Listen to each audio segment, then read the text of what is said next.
engravidar. Eu já tinha 3 anos de casada e a gente resolveu ter uma filha. E aí não demorou, a gente pensou em ter e logo depois eu já engravidei. Naquela época não tinha, como tem hoje, esse monte de ultrassonografia, essas coisas todas não existiam.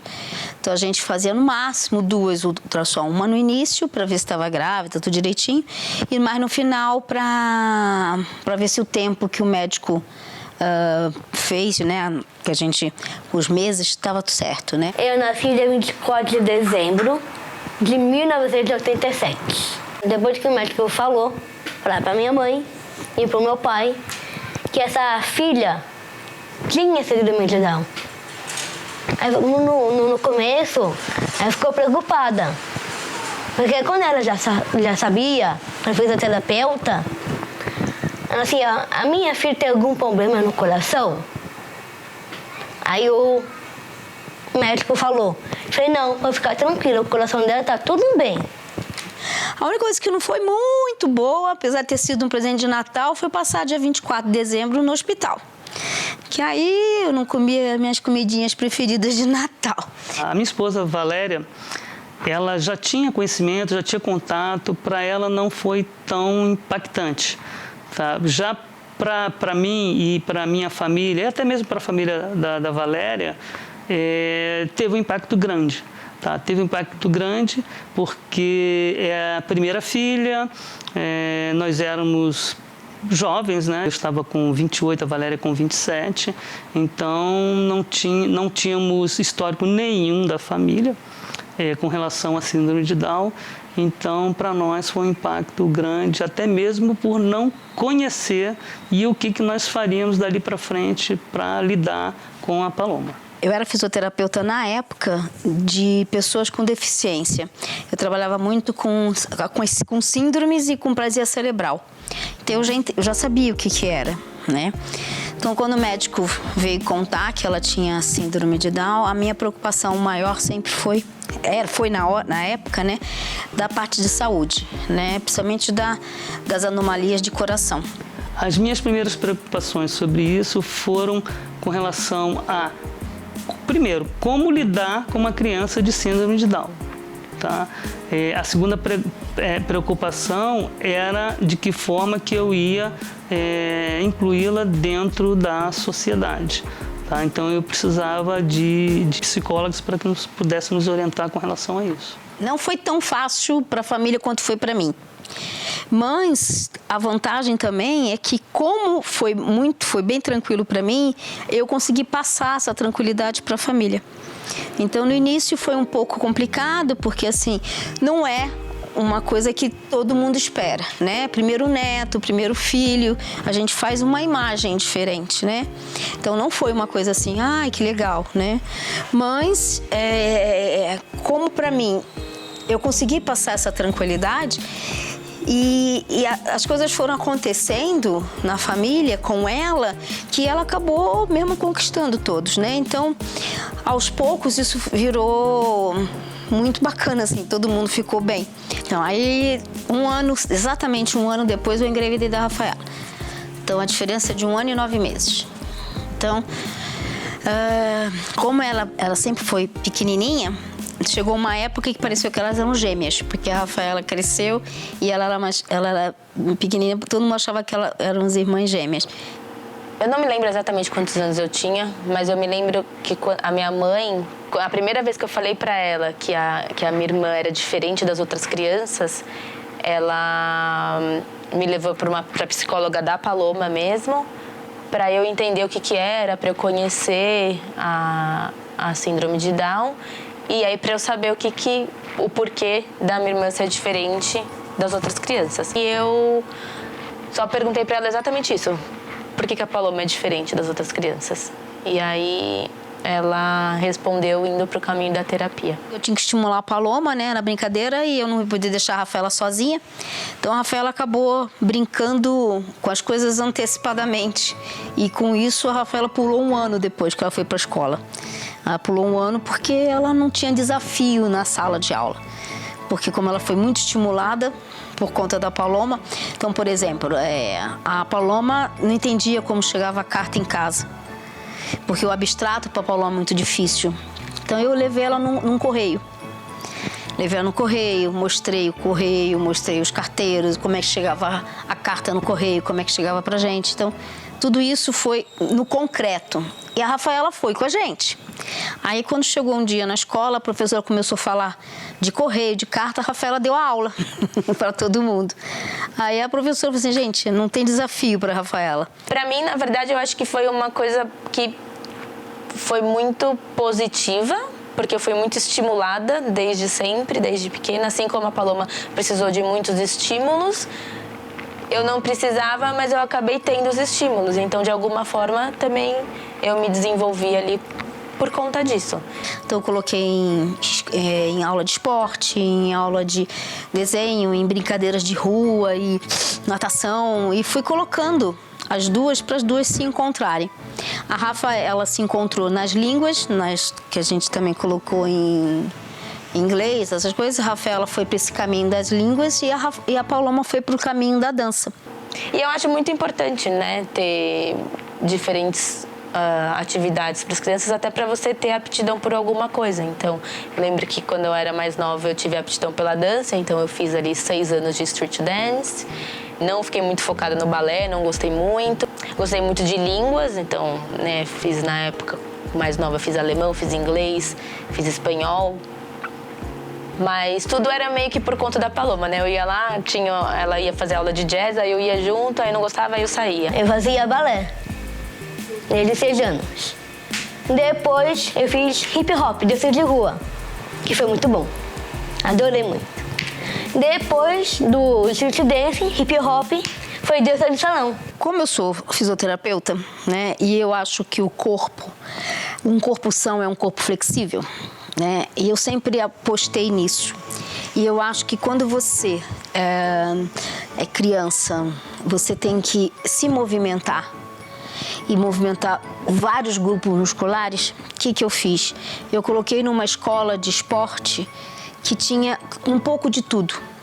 Então, eles faziam iniciação de vôlei, iniciação de basquete, psicomotricidade, iniciação de balé, tudo iniciação. Mas eles tinham 2 vezes na semana, toda manhã, e ela aprendia um pouquinho de cada coisa. Aí eu coloquei a Paloma e a Rafaela. E a Paloma logo se destacou na dança, logo. Desde pequenininha, falava em fazer dança, falava em se apresentar, ela sempre ficava na frente, a professora sempre colocava, porque ela estava sempre pronta para isso. Ninguém queria ficar na frente, ela eu quero, então a Paloma sempre se destacou na dança. A Rafaela ficava atrás, bem atrás, se pudesse. Então, eu danço qualquer ritmo de dança. Eu gosto muito de dançar, que me faz feliz, que me deixa alegre.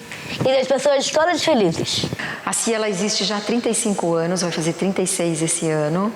E eu iniciei esse trabalho aqui na companhia por conta de uma aluna que começou aqui comigo e tinha um problema de deficiência auditiva.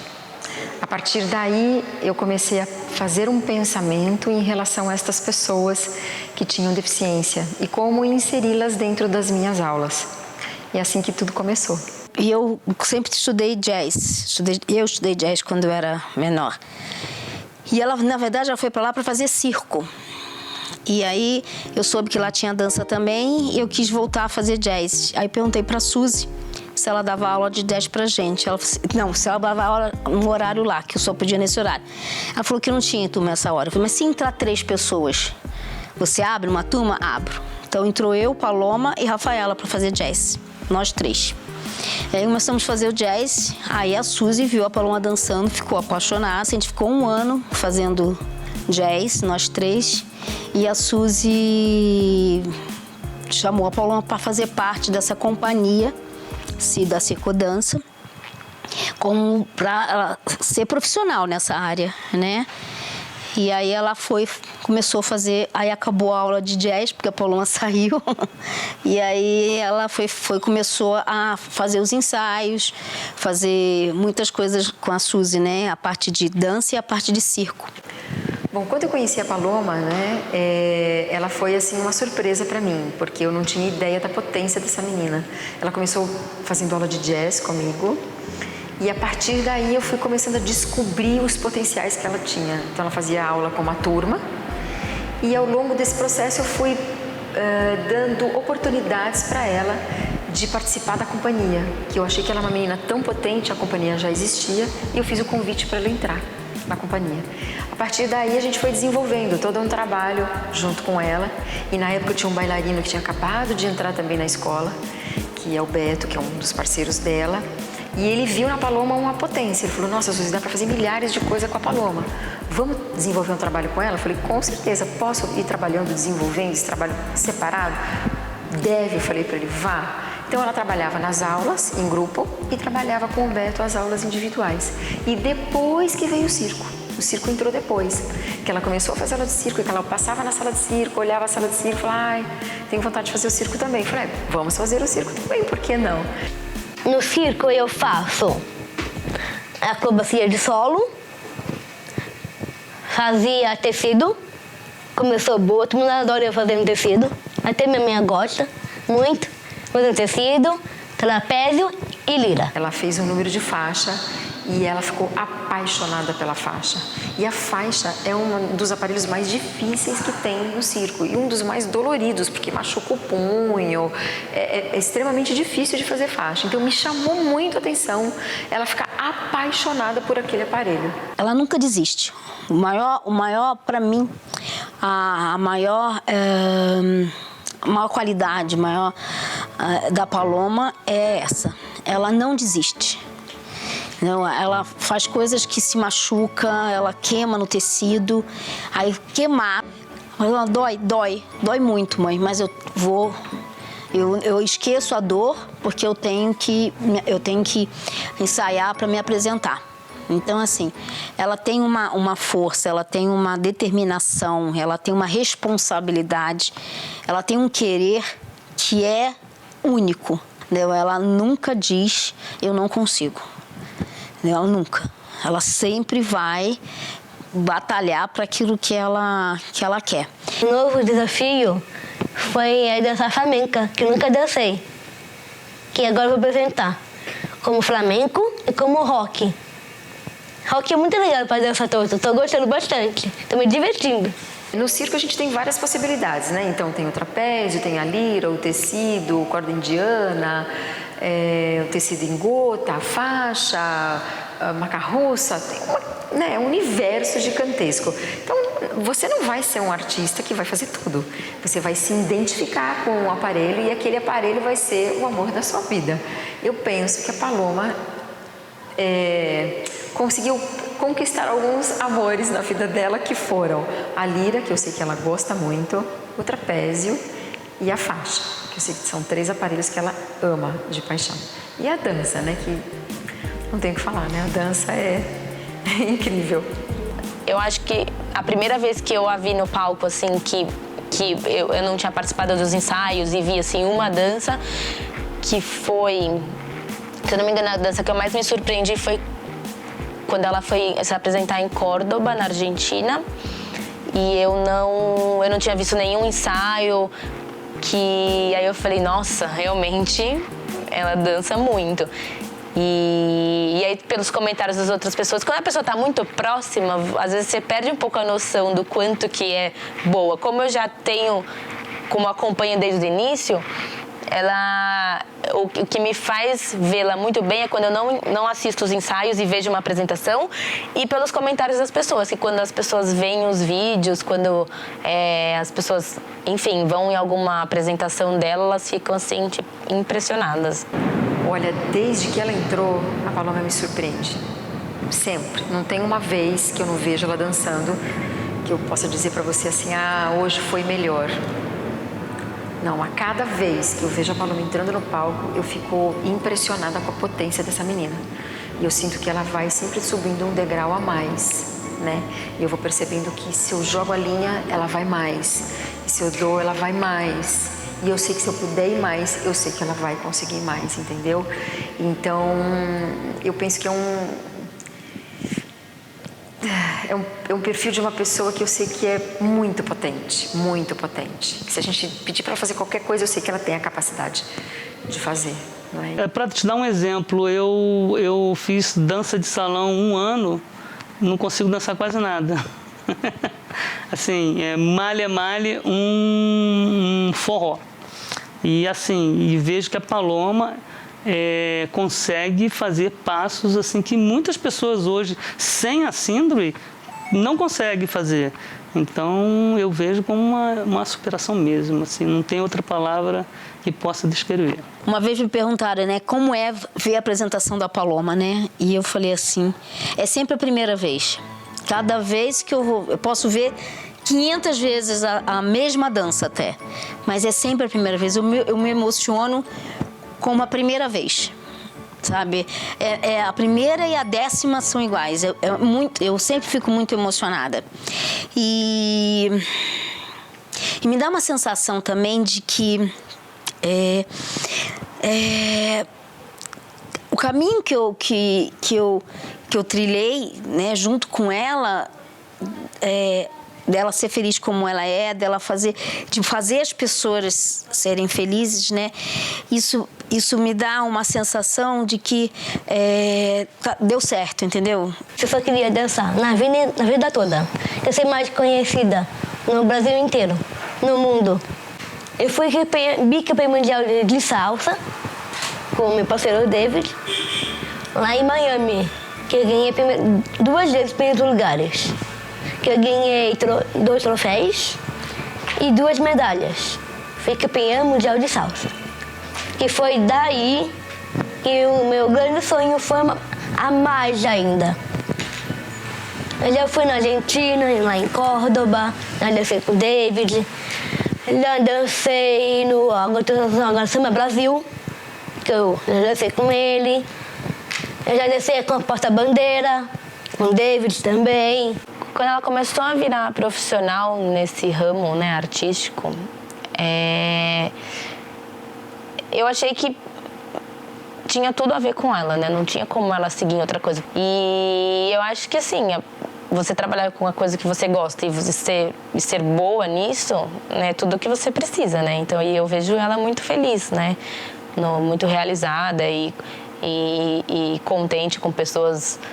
Quando as pessoas aplaudem ela de pé, enfim, ela sempre fala, nossa, você viu que eles me aplaudiram de pé? E aí eu vejo que ela é muito realizada, muito feliz, e essa profissão dela é realmente a profissão que tinha que ser. Aí todo mundo se levantou, bateu palmas, gritaram meu nome. Paloma.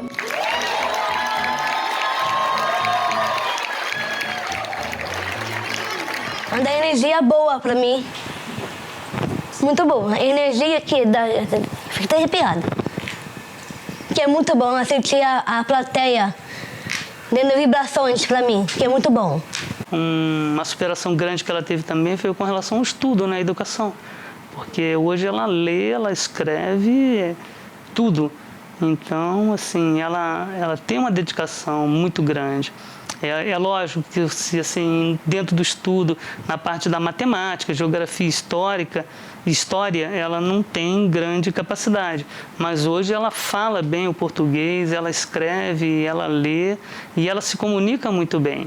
Então, isso, para mim, também é uma grande inspiração, um orgulho para a gente. Dancei tango, já dancei samba de gafieira, depois circo, no tecido, no trapézio, na lira, acrobacias. Então, eu me surpreendo, assim. Eu posso dizer que todas as vezes eu me emociono. Não tem uma vez que eu não veja ela dançando, que eu esteja na coxia, porque às vezes a gente contracena junto. E aí, então, aí entra o detalhe que às vezes eu preciso também, quando eu estou em cena com ela, eu tenho que me segurar muito, porque às vezes eu fico muito emocionada quando eu estou com ela em cena, não é? Porque é um talento, né? E é bonito de ver quando a gente vê um talento assim, nato. Ela nasceu para ser artista, nasceu para ser artista. Que alegria de viver no circo é uma força que revoluciona a minha vida. Assim, a tristeza não tem poder nenhum. A vida gira como se fosse uma roda.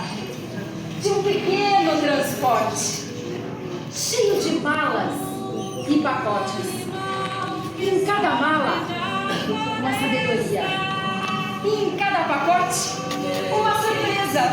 E vivendo no circo, eu consigo ser feliz de verdade. A gente roda a vida e a vida roda a gente.